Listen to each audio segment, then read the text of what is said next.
Mayu, you remember our promise? You know, I'll never leave you.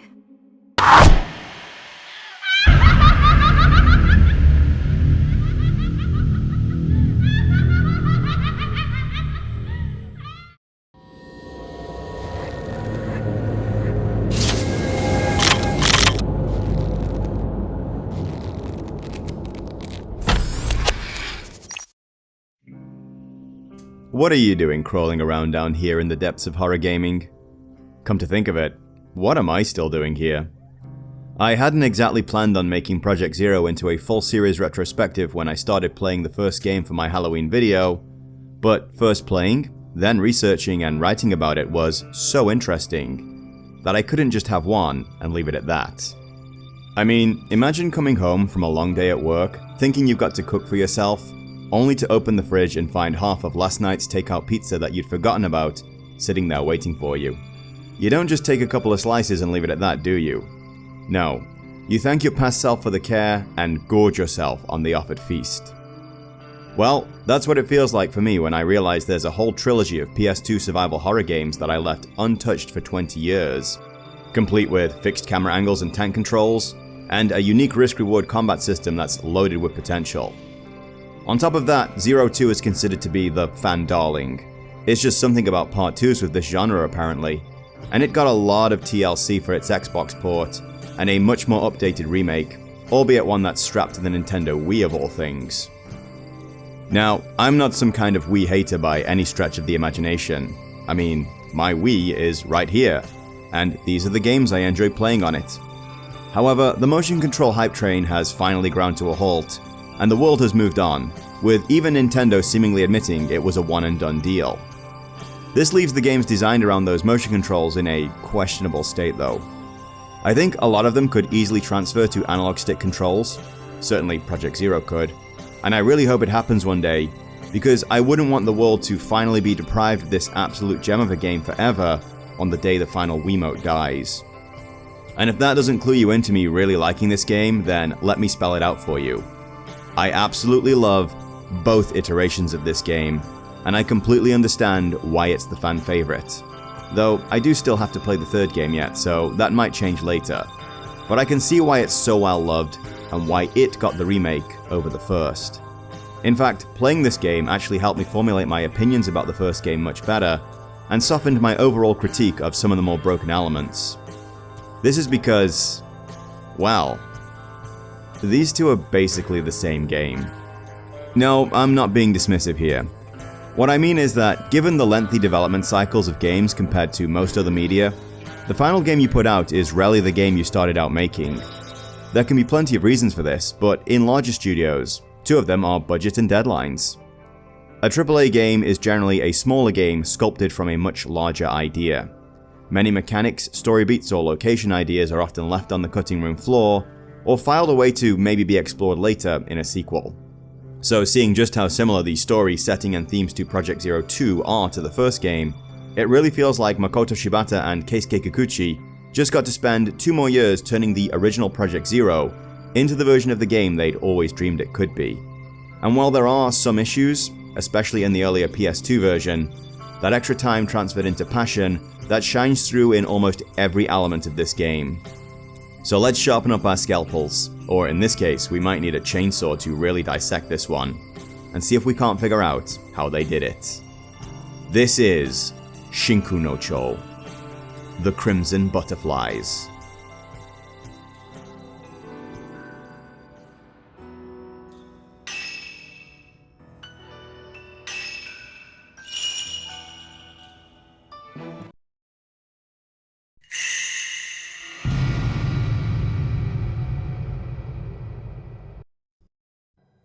This little segment is just to keep everything above board about the video's production. If you've watched my video on the original Project Zero, you'll know that I used emulation to take care of the capture, and I very much did the same here. I was also very open about my use of save states to scum my way past some of the game's more broken and frustrating enemies, and while that did happen a few times here, I overall went as hard as possible on playing the game as it was intended. Save states were mainly used for experimenting with options and seeing if doing things a different way would net me different results. Aside from a few sound glitches at a few points in the game, the emulation is basically flawless, and I was actually able to fix those glitches by changing a few settings. If you are looking for video capture that was all done using original hardware, then look no further than Avalanche Review's series retrospective here. This video was also a big inspiration for me trying these games out for myself, and well, he's a friend, so I couldn't not recommend this, though I suspect most of you already know about it. While I do have my Nintendo Wii with me here in Japan, I opted to use the Dolphin emulator to capture footage for the Wii version of the game. The Dolphin has always provided flawless emulation for any of the games that I've played on it. It's entirely possible to pair your Wiimote with your PC via Bluetooth, and have the emulator recognize and set it up. You still need the power running through your Wii to get the sensor bar working, and the speaker on the Wiimote isn't the best either. But that's not really an issue with this game at least. Unlike the Resident Evil remakes, the Wii version of this game is more or less exactly the same as the PS2 original in terms of story and environment. So for those reasons, I'll be using footage from both games interchangeably throughout most areas of the video. For the gameplay sections, I'll keep to just the respective versions that I'm talking about. It's not that hard to tell which is which. As amazing as the PS2 original still looks, the camera placement and overall improvements to texture resolution are very obvious. So with all that out of the way, don't forget to like the video if you like it, leave me a comment telling me about your experience with one or both of these games, and maybe subscribe, follow me on Blue Sky, and I have a Patreon here, or YouTube channel memberships that allow you to support the channel with real money. Okay, now let's talk development.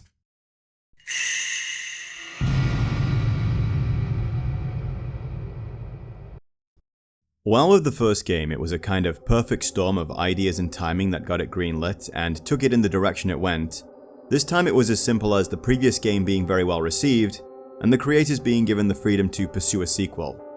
Since I had such a good time digging up actual interviews and information on the first game in the previous video, I did exactly the same here, and I went rooting through Internet Archive and some other site and translating a lot of these with the help of ChatGPT. As before, the perfect guides to both versions of the game contained lengthy interviews with director Makoto Shibata and producer Keisuke Kikuchi that uncovered a lot of interesting information, and the Zero Wiki have also done a wonderful job of collecting useful links and data to follow up on. Early in the interview in the perfect guide, we get this nugget from Kikuchi-san. Question: the previous game was very well received and highly polished. What was the key decision that led to the development of a sequel? The previous game, Fatal Frame, was critically acclaimed worldwide. This encouraged us to pursue a new project, striving to create something even better. We still had many ideas left that couldn't be incorporated into the original, so we decided to use them in the sequel, Crimson Butterfly. We believed that we could bring all those creative concepts together and refine them into a new experience. Which is, as I said before, it's quite clear that a lot of the things we encounter in this game were ideas from the original that were left on the cutting room floor for various reasons. While it's not entirely uncommon for a sequel to switch up its protagonist, or even be an entirely different game world or story, it does raise questions sometimes. Personally, I'm a big believer that stories should end when it's their time, and not when the characters stop being profitable, or even if the players or readers want to keep them around. So while we could contrive some reason to have Miku from the first game go through unmitigated hell again, and indeed they do for the third game, the best boys at Tecmo went along this road. As mentioned, Miku's story is concluded in the first game. Even though this game's title is Fatal Frame 2, it is completely new except for the basic concept of the camera. We chose a different story and different main characters to provide more fear than we provided in the first one. This seems very much the same logic behind creating Ethan Winters. While Miku isn't some kind of ghost-busting powerhouse, her experience reduces her vulnerability somewhat. But new heroes who are going through this for the first time are going to be far more vulnerable, and if that's portrayed well, it'll transfer onto us. There's a greater sense of us going through something together when the protagonists of a game are just as clueless as we the players about what the hell is actually happening. And in horror, there is also that question of why is this happening? What did I do, or in this case, what did we do to deserve this? What is probably a bit more interesting though, is the creation of the remake that still, at the time of writing, belongs exclusively to the Wii. I actually had my timeline messed up going in and thought that this game had been created before The Mask of the Lunar Eclipse, a game I've still yet to play.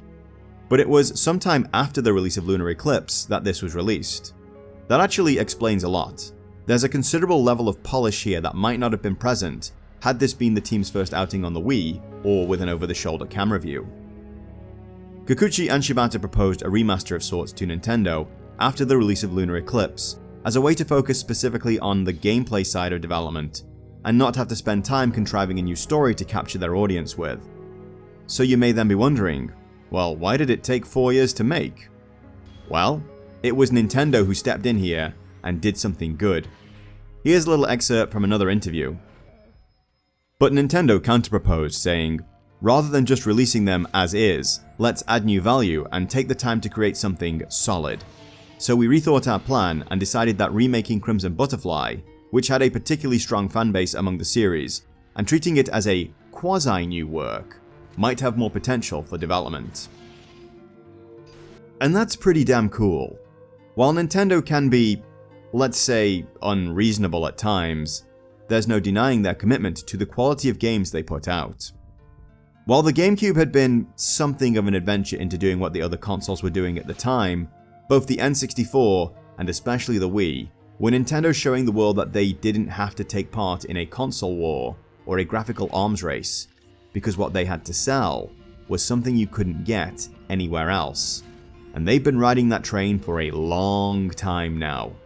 I mean, come on. If you gamed on a PS2, you're wise enough to know that ray tracing isn't adding anything to a game, especially if it's tanking your frame rate. So Crimson Butterflies on the Wii became more than a remaster, but a little shy of a remake. Certainly nothing like what we're used to today with RE2 Make, Dead Space, and now Silent Hill 2. And god damn it, I like RE3 Make and I won't be made to feel bad about that. I must say, well, again, at the time of writing, I still haven't finished Fatal Frame 3. Actually, I did it today. Playing the Wii version of Crimson Butterflies has got me excited for Lunar Eclipse, because as we'll see moving forward, while there are definitely some flaws, it's easily my preferred way to play the game.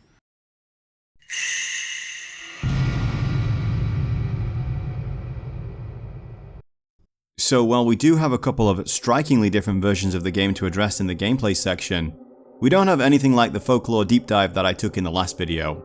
Well, there's a couple of tangential things that I'll briefly bring up, but that shouldn't take too long. So how about we divide this story section up into a couple of chapters.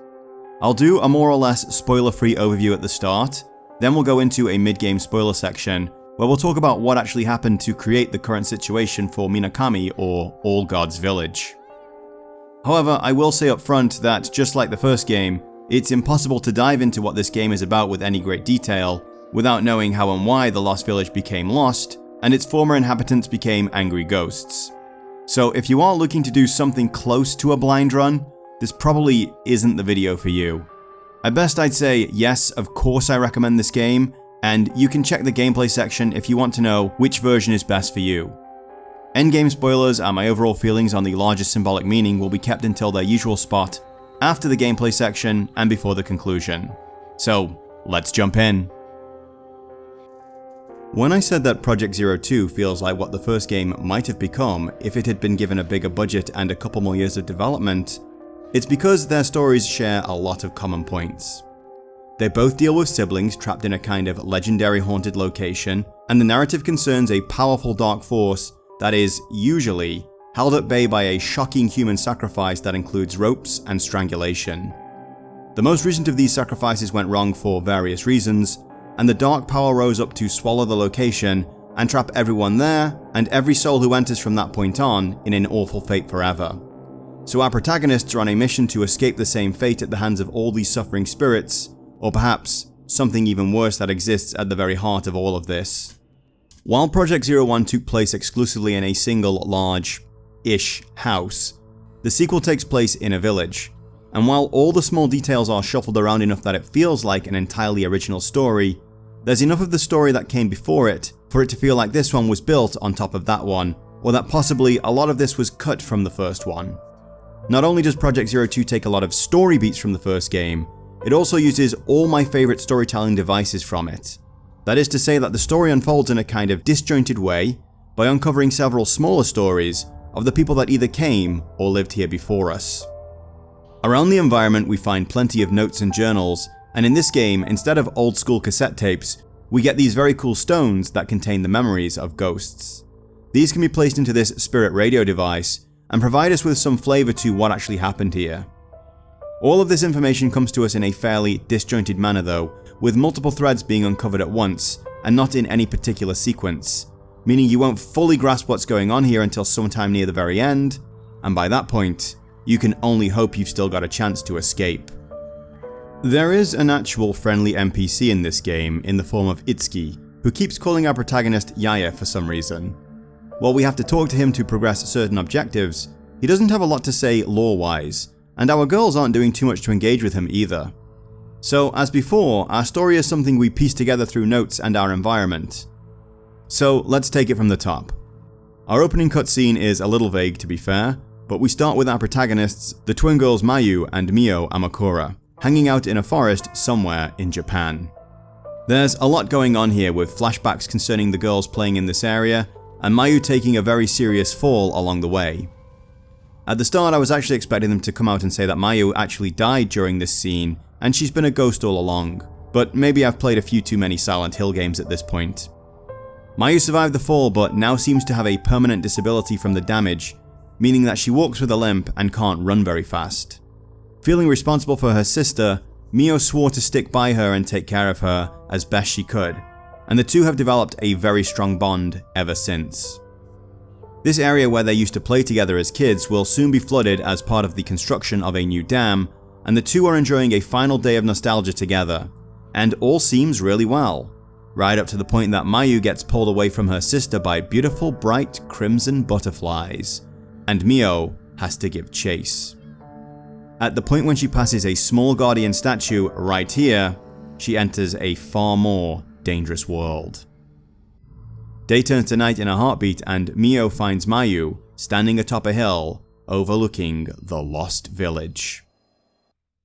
The girls cautiously make their way down to the village but stumble onto a bag with some newspaper clippings and notes in it. It seems a surveyor for the new dam went missing some time ago, and despite a 10-day search was never found, and this bag and these items seem to belong to his distressed lover who came here to find him. We actually begin our game investigating this story as we catch a glimpse of someone or something entering a house not far away. Oh, and this moment right here freaked me the hell out. Will you abandon me once more?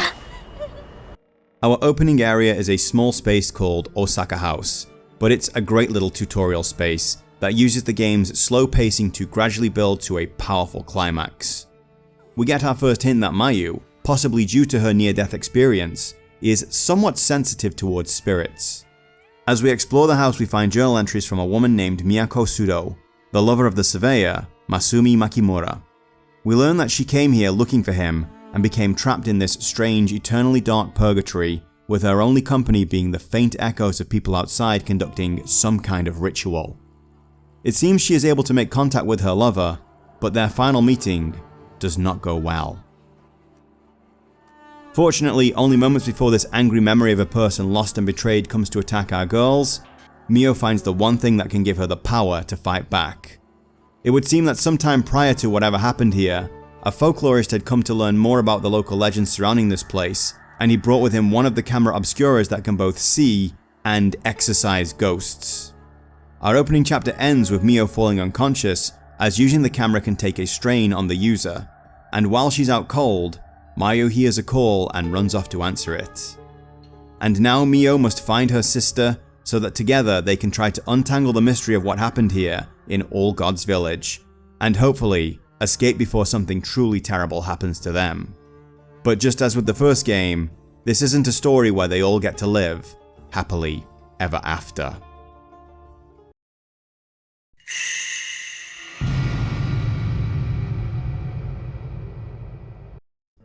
So what the hell happened here then? Minakami Village, the one in the game, not the real one in Gunma, is located atop a black gaping hole called the Hellish Abyss. Back when the settlement first formed, the place was racked with earthquakes, but after the arrival of the Crimson Butterflies, a kind of unique guardian kami or spirit for the area, the earthquakes receded and the village became very prosperous.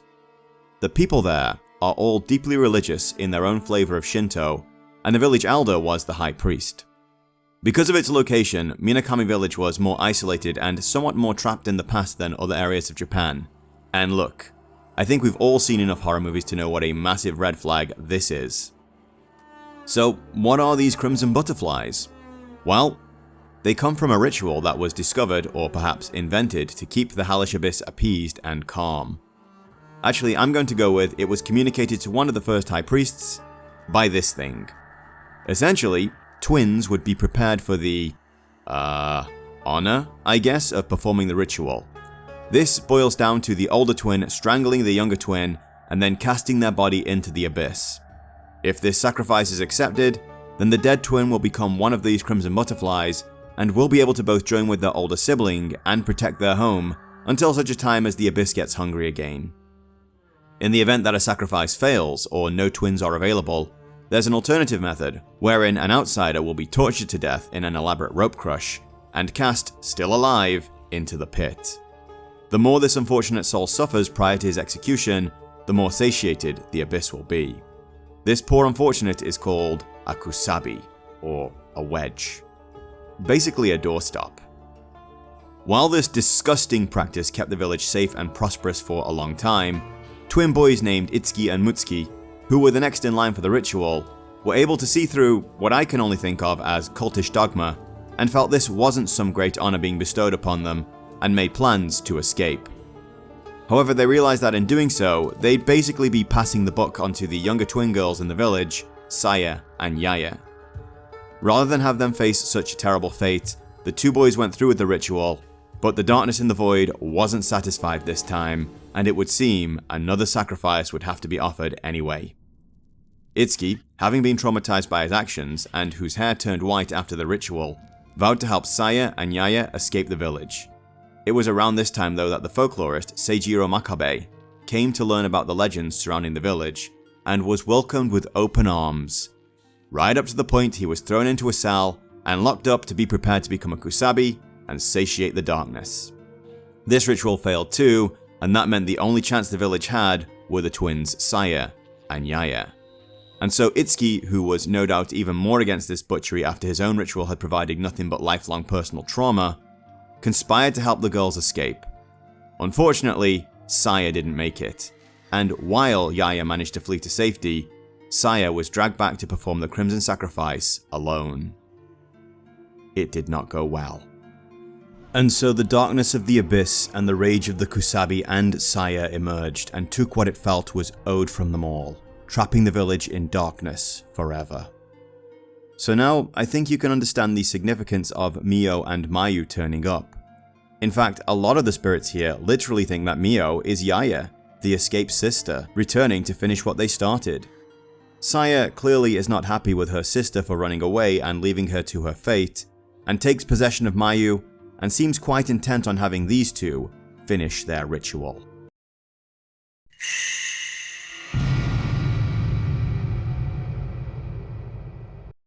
One of my favorite things about both the Project Zero games that I've played so far is that we're not just confined to a single story. In the first game we learned not only about the previous party of intrepid explorers who ventured into the Himuro Mansion, but also the fate of a family who'd lived there prior. One whose children mysteriously disappeared, and the mother of whom began to descend into a kind of madness when she found and started using a very interesting camera. In our second game, we have the theme of tearing up pairs, like tearing off the wings of butterflies. The obvious victims in this case are the children subjected to the Crimson Sacrifice, the elder of whom has to literally throttle the younger to death and cast her body into an abyss. An interesting difference between this story and the last one is that, while Kirie clearly had her doubts about the strangulation ritual and hadn't given up her worldly attachments prior to her death, which caused the malice to escape of course, there was a part of her that wanted to go through with it, that wanted to make a sacrifice for the greater good. In this game though, The first rumblings of doubt we hear come from the story of Itsuki and Mutsuki. The two boys had no desire to be part of the ritual and only decided to remain and go through with it because they didn't want to pass the responsibility on to Saya and Yaya, and Mutsuki eventually became too sick to flee anyway. However, when the sacrifice actually failed, and Itsuki returned home with his hair transformed white, he was more determined than ever to get the girls out, lest they endure the burden he now carries. The child who survives the ritual is called a remaining, and are actually looked upon as something of a guardian spirit themselves. Saya and Yaya's father, Ryokan Kurosawa, was also a remaining and the village high priest, so there's more than a little clout that comes with the title. But there's also more than a little trauma too. We can actually learn about several remaining in the game, but easily the most tragic in my mind is what we find in Kiryu House when we learn about the story of Akane and Azami. On the PS2 version of the game, these two honestly annoyed the crap out of me, and I'll dive deeper into that in the gameplay section. But on the Wii version playthrough, I found them easier to manage overall, and because I already had a better idea of the story as a whole, I was able to understand the horror of what had happened to these two with much greater clarity. As the hellish abyss grew even more hungry, a sacrifice was again demanded, and the only twins available were very, very young. In fact, if we read this entry in one of the first violet journals we find, "My hands closed around Azami's neck. It was soft, warm, alive. My grip seemed to cause her much pain. At the end, a veiled priest came to help me, but Azami said she wanted only me to do it. I became one with Azami, but now, she's gone." Imagine going through that for a second. You're too young to really challenge any of the ideas your family have fed you. You believe this ritual is a truly great thing that you are doing for your village, for a greater good, and even though it does seem to work, you expected something else. To feel one with the person you killed, to have some sensation that they aren't really gone. But they are. No matter what anyone else says, no matter if you saw them as a crimson butterfly, no matter if the earthquake stopped and the repentance was prevented, the person you killed, choked to death with your tiny little hands, is gone, and they are never coming back. You might have more than a little crisis of faith at this point. Akane fell into a deep depression after her ritual. Her father was a doll maker, who contrived to build an elaborate toy replica of Azami to try and ease the burden. But this little plan went about as wrong as you could imagine. Reading various journals, we can discover the slow horror unfolding as the doll begins to move independently, and even talks with her sister, and the dollmaker realizing that something has escaped the abyss and got inside it. He realizes that Azami must once again be offered, or should I say, returned to the abyss, and as I'm sure you can imagine, Akane wasn't okay with that. We have to deal with Akane and Azami multiple times throughout our exploration of Kiryu House, their spirits having been trapped entirely in their childhood shapes after the repentance. When they approach, we hear Akane pleading over and over, "Why do I have to kill her?" begging to understand why her sister's life must be forfeit, for no other reason than an accident of their birth. When you put this whole story together and listen to what the girls are saying, it's actually gut-wrenching to face these two. In the end, they are victims, too young to understand anything about what was being asked of them. We have numerous horror stories, both old and new, of possessed dolls and automatons that become seemingly alive. There is a famous legend about a Japanese doll called Okiku that was the favorite toy of a young girl of the same name. After her death, her family placed the doll in their family shrine and prayed to it. Much to their surprise, the doll's hair started growing not long after. I wanted to highlight this because it's not only a harrowing story that sets the tone for what is to come for Mayu and Mio, but also because it demonstrates the storytelling artistry on display here. These aren't just long abandoned buildings that we're exploring. These are houses that were lived in by villagers who were complicit in this terrible ritual and believed in this twisted faith that promoted it. We aren't just fighting ghosts that want to hurt us. These are twisted memories of people who lived their own tragic lives and are, in their own way, justified in their malice and desire to inflict their pain on others. Each building has its own story, and its own unique characters to uncover, and it makes this world all the more real and all the more terrifying for it.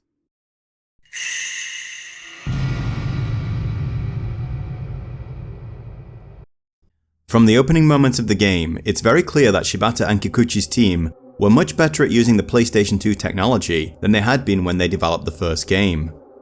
The characters look better with a lot more detail in their outfits, and the world spaces are more densely packed with interesting details, and this goes a long way towards making them feel more alive and lived in. One major aesthetic difference is that Himuro Mansion had been abandoned for a long time, and had plenty of chance to fall into disrepair. But the Lost Village seems somewhat trapped in the moments of the repentance that swallowed it, giving this impression that everyone just vanished in the middle of the day while they were halfway through whatever they had planned. Which is basically what happened.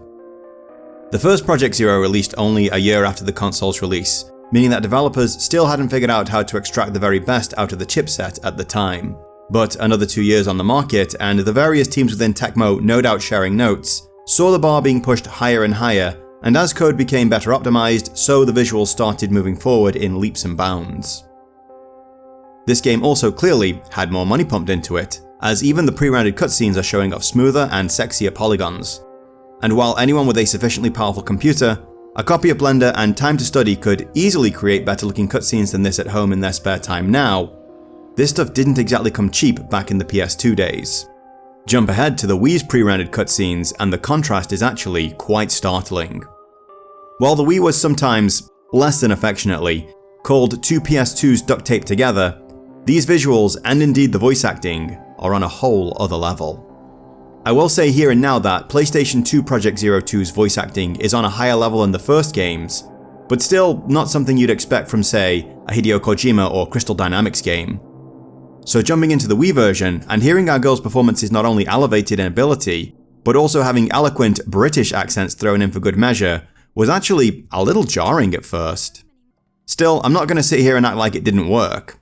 Especially Saya. She may not have much to say, but she really doesn't need to say that much at all.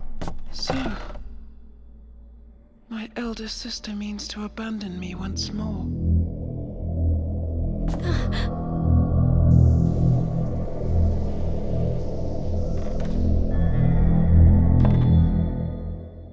But art direction isn't just about getting the most graphical fidelity out of a console or having the best paid voice actors on hand to perform your characters. It's about what you do with that power and the stories you tell in doing so. According to this PlayStation blog, Shibata got the idea for the story from one of his dreams. And while this is an official PlayStation blog, the lack of an actual citation, and the fact this has never been brought up in any of the other interviews that I've read, leaves me a touch skeptical about this. I think the amount of crap I had to wade through to get to the facts regarding the first game's inspiration has left me a touch jaded, for better or worse. Still, Shibata has drawn inspiration for his stories from his dreams before, and would go on to do so again in future titles. Once again, team members were assigned the homework of gorging themselves on Japanese horror movies of various quality, to help them to create the spaces and capture the sense of claustrophobic, creeping terror that we can feel all through the game. Just like with the first game, old Japanese-style homes were a big focus here. The team were exploring all the different ways things could be hidden in these old Japanese places, as well as the sense of eerie isolation that can be found in the more rural areas of Japan. There are several preserved old-style villages that can be visited here, such as Shirakawa-go in Takayama, and while the vibe here is generally cozy, I can see how with only a subtle shift it could become more creepy and ominous at night. I recall one of my first hiking trips after I arrived here. It was in Miya Prefecture on a mountain called Fujiwara. It's a very isolated trail that you have to ride a slow little local train into the mountains to reach.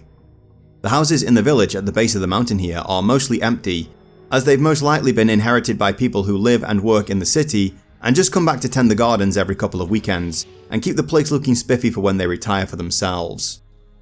So stepping off the train, I at once felt very cut off, and to top it all off, the clouds rolling down the mountain that day were creating a fog that had me getting massive Silent Hill vibes from the place and wondering if I should actually be going through with this hike or not. Colour once again played a less than subtle role in the game. As with the first game, red was one of the important key colours, which is probably a no-brainer for a game called Crimson Butterflies. When questioned on this, Shibata said, The theme of red was something I wanted to explore deeply in the game. The connection between the color red and its association with rituals and horror plays a significant role in Crimson Butterfly. Additionally, we wanted to continue building on the elements of fear that we didn't fully express in the first game. And on the subject of butterflies, he said, "We felt that the red butterfly perfectly captured the haunting beauty and sorrow that we wanted to express. Everything in the story revolves around the village and the red butterflies, which ties into the narrative and deepens the atmosphere of fear. Butterflies are short-lived creatures that can be absolutely dazzling in appearance. They shine brightly, but burn out quickly, and there's something slow and ethereal about their movements that adds to their haunting beauty." Another interesting tidbit of information I got from the interviews, though, is that urban legends were also an influence for the game. On the Zero Wiki website, they list Sugisawa Village as one of the game's inspirations. This is another fascinating little story that surfaced around 1990. It concerns a village that was massacred by one angry resident. I'm not going to dissect this story the way I did Himuro Mansion though, as the explanation given on this wiki is top-notch work, and they have a lot of receipts to show for their efforts.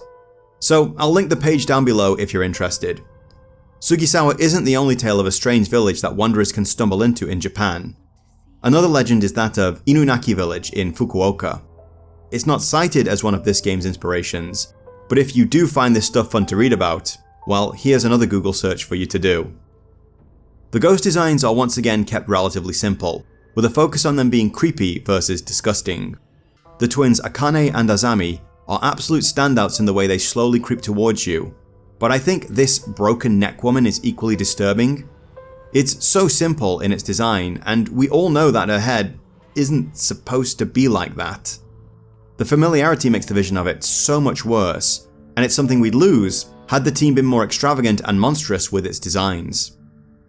So once again, great art direction and careful focus on telling a story and creating a powerful atmosphere combined to make both versions of this game really interesting and creepy.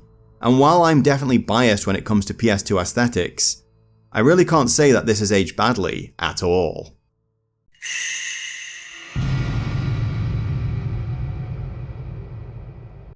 The PlayStation 2 Crimson Butterflies games plays a lot like the original, but with just about everything tightened up and a couple of major changes. Our girls are a touch faster than Miku was last time, which does make some of the backtracking we do a little less tedious, but still leaves running away from enemies as a harrowing affair that will leave us second guessing the wisdom of our decision all the way. Once again, fixed camera angles and tank controls are on the menu. Since our environments are full 3D, we also get some nice tracking shots too. This choice also means that useful items and indeed enemies can easily be concealed in the environments and serve to not only look cool, but keep us on our toes the whole time. Since I got so used to the original Project Zero's run button to accelerate and left analog stick to rotate the character, I jumped straight back into it in this game, and it's still easily one of the best implementations of tank controls in a horror game that I've ever used. Since our girls aren't musclemen like Chris, or schooled in the art of the Chuck Norris roundhouse kick like Leon, their only real superpower is their ability to quick turn when the left analog stick is pulled back. It might seem like a small detail at first, but given that survival horror combat is about distance and positioning to say nothing of running like hell, you're going to be getting a lot of mileage out of this move. Himuro Mansion in the first game wasn't actually a very big environment, but the developers extracted the maximum amount of use from the space that was possible. A big part of this was the 3-night chapter system that saw supernatural time shifts make small alterations to the space and cause puzzles, items and enemies to appear in areas that hadn't been there previously, shortcuts and other routes to become available that weren't there before, and a steady stream of story set pieces that made retreading the same wood and tatami rooms exciting from start all the way to the end of the game. Here in Project Zero 2, we've got a village with no less than 4 residences to explore, each filled with its own mysteries to uncover and resident evils to face off against. All of this is connected by a small exterior hub area, and each of these places will be visited at least twice in the course of a full playthrough. There's something a little unique to each house. As mentioned before, these aren't just gameplay levels, they are lived-in spaces with their own stories attached to them. As well as having their own tragedies to uncover, they also bring something unique to the table. Just a little twist to the gameplay we already know that makes each area its own. Maybe we're tracking down parts to fix a strange doll while also avoiding the spirits of twin girls that chase us down the whole time. Or playing hide and seek with a very shy girl. The first of these is the Osaka house, where we'll uncover the tragic story of the surveyor and his girlfriend, who both mysteriously went missing here and wound up as ghosts wandering through this place sometime after. There's a whole optional side quest you're going to have to chase down if you want to uncover the full story here, and while most locations you need to visit are along the critical path, it is possible to miss the finale of this, as I did in my PS2 playthrough of the game. This whole section though, once again demonstrates the developers' commitment to slow-paced horror, and their willingness to simply let you explore a location with only the barest hint of a ghost's existence, versus trying to harass you with them constantly. Unlike zombies and other monsters that have physical bodies, the beauty of ghost enemies means that just because you don't see them, doesn't mean they aren't there. Also, many of the ghosts we encounter actually seem locked into some kind of cyclic existence, where they aren't even aware of us. And it's only in these finite moments where we see each other at the same time that things really go to hell. This makes a lot of the ghost encounters feel less random and more bespoke. I remember my first encounter with the ghost in the box and the ghost on the bridge being especially creepy, but something seemed lost when the exact same encounters happened for a second time. I felt this cheapened the whole experience, until after doing some reading, I discovered that all the ghosts were locked in personal hellish cycles, kinda like some distorted old movie playing on a loop over and over. While it lessens the overall power of the camera obscura, it does make the personal hells that these people are enduring seem far worse overall. One big change between Project Zero 1 and 2's ghosts though are legs. While most of Project Zero's apparitions would float around with considerable speed, the inhabitants of the Lost Village, for the most part, walk and move in the exact same way as they might have in their life. While they can teleport around the place a lot, it's also entirely possible to escape them with much greater ease. I don't recommend doing this though, but it's nice to know that it is a more viable option than it was in the first game. Still, camera film in this game is in much greater supply than the original, and you even have an infinite supply of very low powered film for snapping pictures of harmless ghosts and things for puzzles. And don't underestimate this stuff in a fight here either. Catch a ghost in a fatal frame, even with this, and they'll notice. While the overall amount of places you find various films has decreased, you'll get a much larger number of pictures out of each reel than you did before. Meaning if you do find yourself really hurting for ammunition in this game, you probably messed up really badly. At least on normal. Combat in the PS2 version of the game has a significant change to the first. While the camera obscura system was all about forcing you to get dangerously close to terrifying enemies in order to score the most damage with each shot, you could still charge a pretty powerful shot from a distance. However, the only factor that affects your shot in this game is how close you are to the enemy, and getting those zero shots and the even more dangerous fatal frames is quite a lot of work in and of itself. Enemies can attack you in groups of up to 3 members with regular frequency now, meaning you'll be dropping the camera to gain better situational awareness and changing your position much more than you were in the first game. And while there definitely were fights that felt frustrating at times, I can't say that this was especially unfair. What was broken was the reluctance with which enemies would actually try to attack me, even when we were right on top of each other. You see, since the only factor is distance and there are multiple enemies, and it's often impossible to keep them all in a frame at any given time, the obvious tactic is to rush in and close the distance on one enemy in particular to provoke an attack and land that fatal frame before the other two catch on to what you're doing. I kinda thought that's what the system was about, not just waiting for the opportunity, but creating it.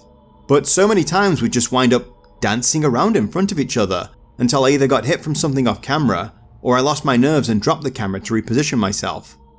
Since even max shots deal a fairly pathetic amount of damage overall, there really isn't a point shooting until you see that reticle turn red. This made combats feel needlessly padded at times, and had me sighing and rolling my eyes, especially when these 3 guys showed up. As before, there are various ways to upgrade your camera, from increasing its base stats by finding magic orbs to slot into it and charge with spirit energy, to special lenses that allow you to do special kinds of shot that can stun or slow enemies, and little flash upgrades, the best of which sounds a small alarm when a fatal frame shot is available.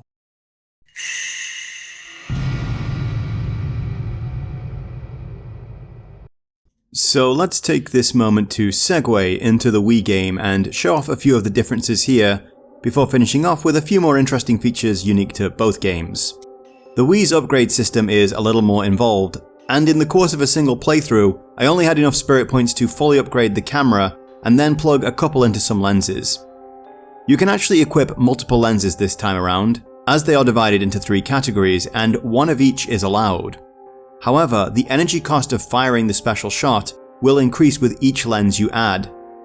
I think this is a cool way to balance a much more versatile system. Another really good quality of life improvement to the Wii's combat is the ability to switch out your film on the fly while the camera is still raised.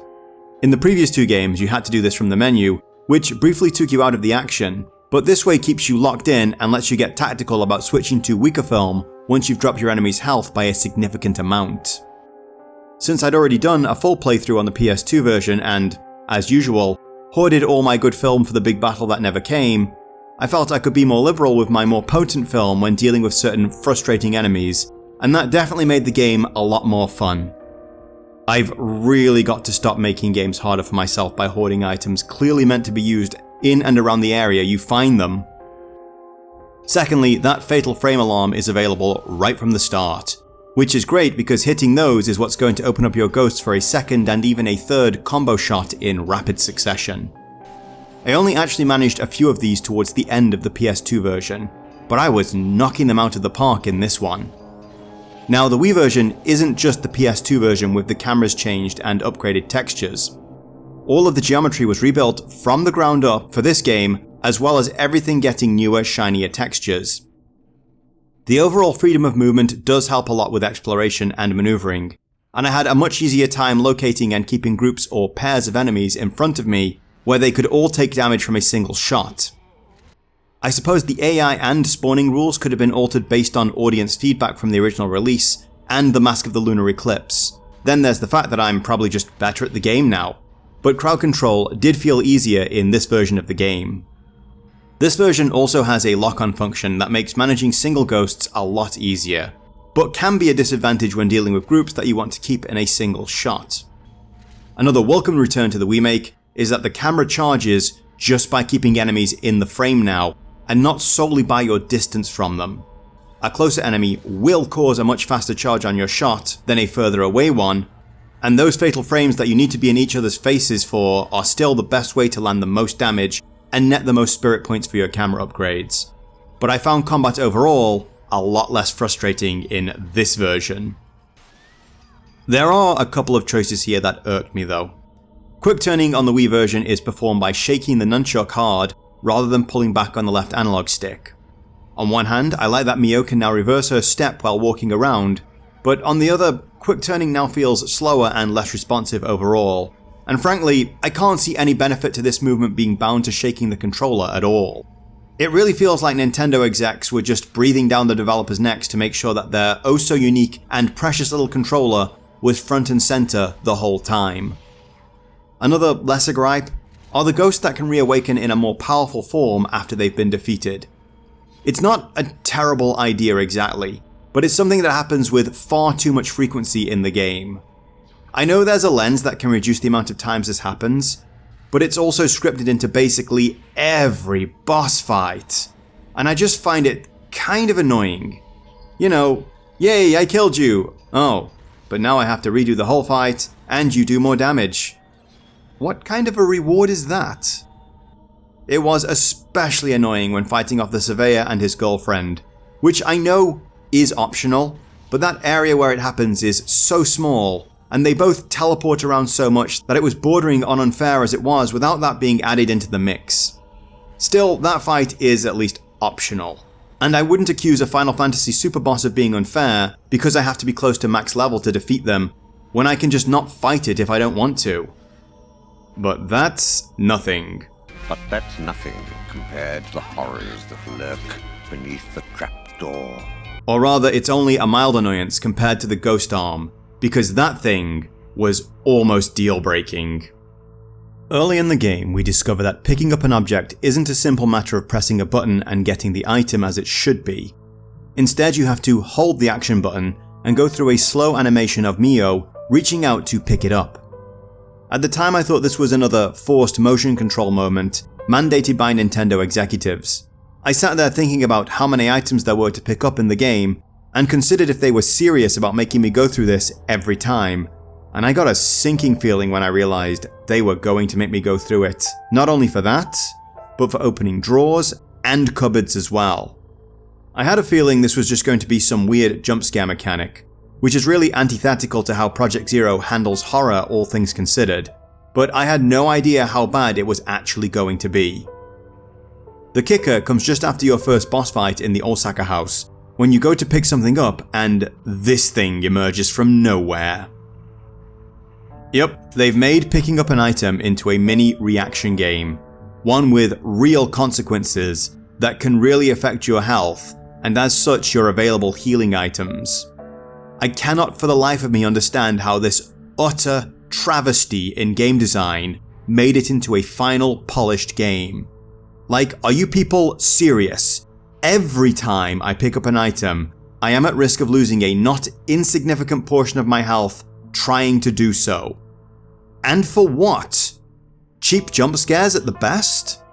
Imagine a situation where you just fought a dangerous boss, barely scraped through with your life, and there on the floor is the medicine you need to stay in the game. You reach out to get it, and this thing comes and brings down a game over on you, and you have to go back and redo the fight. Who, in their right mind, thought this would be fun at all? After a few times dealing with this thing, because it is frequent, I went into the options to see if it could be switched off, and when I discovered it couldn't, I took to game FAQs to find a way around it, because if I couldn't find one, I would not have continued playing the game. I discovered that just by tapping the button rather than holding it, I could go through a jerky animation to pick up the item and always be ahead of the ghost arm. So I did that, and I recommend you guys do too, because this is an objectively awful game mechanic. I could write a whole essay on how it sabotages everything about the gameplay experience, but since I have so many better things to do with my time, let's get on to a different subject. While we are more or less treading the exact same environments in both versions of the game, subtle changes have been made to tighten up the whole experience. There are more locked doors in Kiryu House, for example, so your initial run through the area follows a much more curated path where ghosts can pop up and get your attention. This was clearly a pacing decision, and I'd say it works overall. I also noticed a kind of mini-boss segment from the PS2 version wasn't in the Wii version. Here in the entrance to Kiryu House, I was assailed by these three villagers in a tight environment that made them very difficult to avoid, but this didn't happen in the Wii version. In truth, I'm not sure what this battle was for. I could understand some ghosts just showing up to give me a hard time, because that's a big part of the game, but the cutscene sorta implied that this was something climactic, and I'd probably be getting an important item for dealing with it. Which I didn't. There's nothing bad about this exactly, but when I think about it from a game design point of view, and the kinds of things you want to communicate to your player in your scenes, well, it just feels kinda odd. So maybe it's for the better that it was cut. While there are puzzles in this game too, they aren't as frequent as they are in the first one. There were a lot of doors with puzzle locks in Project Zero, and often items needed to get them working had to be found through exploration first. It is here in the second game, but not as front and center as the first. A simple example would be this puzzle that sees the return of the Hina dolls from the first game. You need to find the heads that are missing from two of the dolls in order to get it working, and they just so happen to be in the possession of a ghost in the next room. So, not exactly a difficult thing to find. Likewise, in the first game, we'd sometimes have to go and photograph a certain spot in the mansion in order to banish spirit seals on doors, and while there is a little bit of that in this game, it's often enough just to shoot the seals on the doors themselves, which, given we have infinite ammunition in our lowest powered film reel, isn't any kind of challenge at all. It's just busy work. So I'm just reading this part of the script back to myself, and I realise now there's no way I can finish this gameplay section off on such a negative expression as busy work, as that is not what most of this game is about. Between the atmosphere, the combat, and numerous intense set pieces, such as dropping the camera obscura and then being chased around by Saya, the game is constantly switching up its tricks and keeping you on your toes. So just like in the first game, you never really feel safe or like you can relax in any of these locations. Even when the game is perfectly quiet, there is a constant tension in the air as you explore, and it's something that only increases the longer the game leaves you alone, bringing you to a point where you're once again second-guessing yourself on heading to the next location, backtracking to a save point to log all your work up to this point, and what the potential consequences of doing either could be. And that is exactly how you do horror games right. And one could even say, create a situation where your choices matter.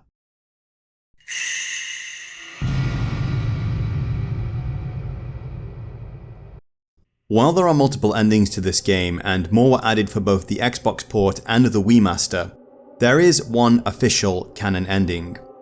We can chat a little more about the others later, but I think the main one is also one of the most powerful, as it very much echoes the ending of the first game too, and comes with all the same baggage and maybe a little more this time. This game is also where all the interesting plot threads that connect the games begin, but I think that discussion is better left for the third game's retrospective. Both Project Zero 1 and 2 are tragedies at heart. Horror and tragedy go hand in hand, as it's more often than not a tragedy that will bring about the horror, and yet more will ensue from there. It's a vicious cycle of suffering that people seem to get locked into. There's a lot of symbolism here about being locked in cycles within the game, and also struggling against a powerful and ultimately terrible fate. Despite the fact, in my opinion, Kyrie should never have had the burden of holding closed the gates to hell placed upon her shoulders, our story ends with her doing just that. While somewhere out there in the world there probably is another way to deal with this, the Himuro household never found one, and the answers aren't presenting themselves to Miku and Mafuyu in the game's final moments either. So for all the struggle and justifiable rage she has, Kyrie ultimately accepts her fate, and in doing so, spares thousands more from unending suffering. So you can probably guess there is no happy ending to this story either. Something almost like one was added for the Xbox version, and something a little extra in the Wii version. In fact, the interviews in the Wii version's guide state that happy endings were specifically requested, but nothing fitting could be conceived. When it comes to the canon ending, it's as simple as, the girls were damned the moment they crossed into the village, and absolutely nothing was going to spare them from how it was going to go down. You could argue, well, what's the point of the game then? What were we fighting so hard for if it was all going to come to nothing in the end? Sometimes, my friend, the fight is all we have. One must imagine Sisyphus happy. Not damned to perform an impossible task forever, but filled with joy at having a purpose to attack with all his might. Still, that isn't going to stop me being pissy about things. The first ending we can encounter is what we might consider the bad ending. Though none of these are particularly happy, but again, this is horror, and even Ethan Winters only got to fly off into the sunset once. And the less we say about Harry Mason's ultimate fate, the better. I need to replay this. After unlocking the escape tunnel, we make our last dash towards freedom, only to be assailed by a torch-wielding mob of phantoms who capture Mayu, and who we are able to fend off with the power of the camera obscura. I had a moment of confusion here because my instincts were absolutely to go and save my sister, but I wasn't sure what the game wanted me to do at this point. Was I going to get all the way to Kurosawa House only to get a message saying you've got to go through the escape tunnel? And I'm kind of proud of myself here. I mean, I know I have a hero complex and that's why I make such terrible choices when it comes to romantic partners, but still, I'm glad I didn't abandon my sister and only got this ending when I was deliberately farming for them later. Sibling love is a big theme all throughout the story. Itsuki and Mutsuki didn't want to be part of the Crimson Ritual, but did so to try to protect Yaya and Saya. After Itsuki returned from his ritual, the trauma of what he had done, and the fact it hadn't even had the desired effect, further spurred him to spare the younger girls from the same fate. Saya's rage comes from what she feels was her sister's betrayal in running ahead and not returning to her, leaving her to face the horrors of the ritual alone. Mio's motivation is likewise strengthened by the responsibility she has for her sister, brought on by the accident she had in their youth. We've crawled all the way through the muck-filled sewers of hell to get Mayu to this point, so it makes sense that we aren't just going to run out on her now. Escaping the same way Yaya did will land you in a sort of bad ending game over screen. The story is over for sure, and Mio does escape, but Yaya's story didn't exactly end well from there either. And just to hint at those threads I mentioned earlier, but we've seen where she ends up. So we go for broke in a final assault on Kurosawa House, doomslayer our Chisaku Kawaii Oshiri all the way down into the depths, and only there, at the true site of the ritual, do we come face to face with Kusabi. This fight is basically the same as Kirye's in the first game. It's a simple game of chicken. You hit the fatal frame, or you die. Anything less and the enemy can recharge their health, meaning they'll eventually start to whittle down your ammunition. I could complain about this being pretty bad, as instant death is a terrible mechanic in general. See literally every game that has bad forced stealth sections. But it's so damn easy, I can't bring myself to complain that much about it. It's not anticlimactic exactly. My heart was racing through both these encounters, but I think we can do better is all I'm saying. Which brings us to the very abyss itself, where our sister is waiting for us to complete the ritual, and oh god, this moment is intense. Kill me. A friend of mine even commented this on Facebook about it. I mean, I don't have the best relationship with my brother, and we certainly scrapped a lot when we were younger, but the thought of doing this to him, the guy who GM'd me all the way through Hero Quest, and more or less let me win? No, just hell no. It's clear though that something isn't altogether right here. We already know that Mayu is being possessed by Saya, and it seems Mio is almost not in control of her actions in the final moment too, only recovering her senses at the emergence of the Crimson Butterfly. I cannot imagine the grief and trauma she must be enduring from that point on. In a post-credit scene we see that the mark of the butterfly is now on Mio's neck, implying their spirits have become one. But I've no idea what that actually means for her, or what consolation she can take from that. Certainly it isn't much if Akane and Azami are anything to go by. As the ritual climaxes, we see all these priests rejoicing at what we assume marks the end of their suffering, and just like with Kirya, I think we're supposed to feel that this is a great sacrifice that was made by one so that many could be spared. And frankly, no. Hell no. To hell with all those people and their disgusting customs. And to hell with this thing too. I'm not sure what I'm supposed to see here other than a protection racket. This darkness is a landlord that demands payment in the form of blood in a very specific and awful way, gets pissy if it's not the exact thing it wants, and raises the price whenever it feels like it. Everyone in the village is forbidden to speak about it in any way, because that's how you control people and stop them organizing against you. That's how you stop them calling for backup, or even questioning if things could be any other way. So they all just go on with their la-la lives, because unless they give birth to twins, they don't even have to think about it. Why don't they just leave and go build a village somewhere that doesn't have a gaping hellmouth beneath them? It's not like it worked out for Tristram at all, is it? Because despite everything they do to keep the Abyss happy and satisfied, all they had to do was mess up once. At which point, they may as well have never bothered trying at all. While I find what happened at Himuro Mansion equally disgusting, I could at least reason part of that away. That Hellgate was closed, and the Himuro family were desperately trying to hold back what they considered a world-ending calamity, the only way they knew how. Kirya felt a sincere sense of duty to fulfill her role, though she was certainly indoctrinated into it. But this... no man. This is objectively wrong in every way, and every person involved in it, barring the twins and the Kusabis of course, deserved exactly what they got when the repentance came. Oh come on Arkham, surely not the kids too! Well, okay, they are too young and uninformed about the world to make any decisions of their own, so they get a pass, but everyone else had it coming. Still, in the end, just like with the first, our story is resolved. Mio is able to leave the village and return to whatever kind of life she can have. Unlike with the first game, there doesn't seem to be any indication that the inhabitants of Minakami Village actually get released like the spirits of Himuro Mansion, but our story, for what it's all worth, is over, and all we can do now is pick up the pieces and try to move on. While the Xbox version of the game introduced something like a happy ending, where at least both Mayu and Mio got to escape, I don't think that Saya and Yaya should be tasked with paying the tab for the whole village either. However, in the Wii version, there is one ending that actually sat well with me in the end.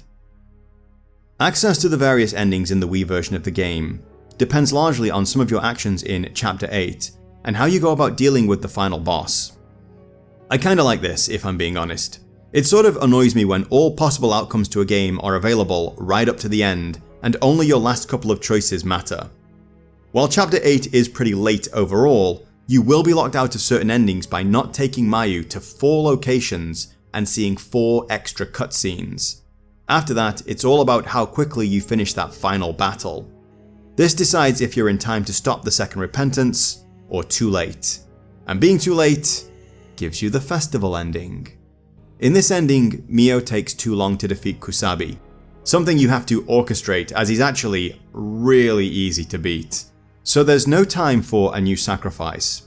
Too bad, villagers, I guess you can't get some random people to pick up your tab after all. And so they sit at the entrance to the hellish abyss while the repentance comes again, and they dream of a younger, happier time together, enjoying a summer festival. In the reality of this memory, Mio loses Mayu in the crowd, but in the dream, they can find each other and enjoy the festival together. And here they stay. They remain locked in a peaceful dream of one perfect night together. Maybe they don't escape. Maybe for all intents and purposes, they are dead. But they at least get to be together this way. And everyone else who was complicit in the awful rituals that caused so much pain to the other twins in the village, and the strangers they tormented to death, and whose work ultimately amounted to nothing when the repentance finally came, they can get fucked.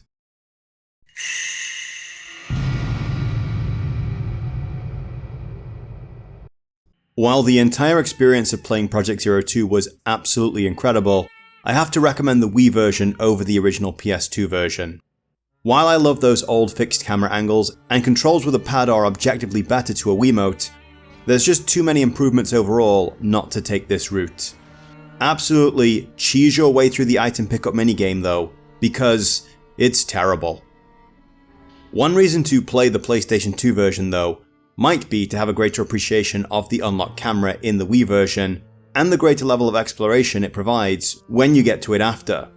And since these are games you generally have to play through twice before you can really get a good grasp on what the hell is actually going on, then I'd say doing a run in each is still a good idea. Even so, we all have limited time, so if you can only play one, play this one.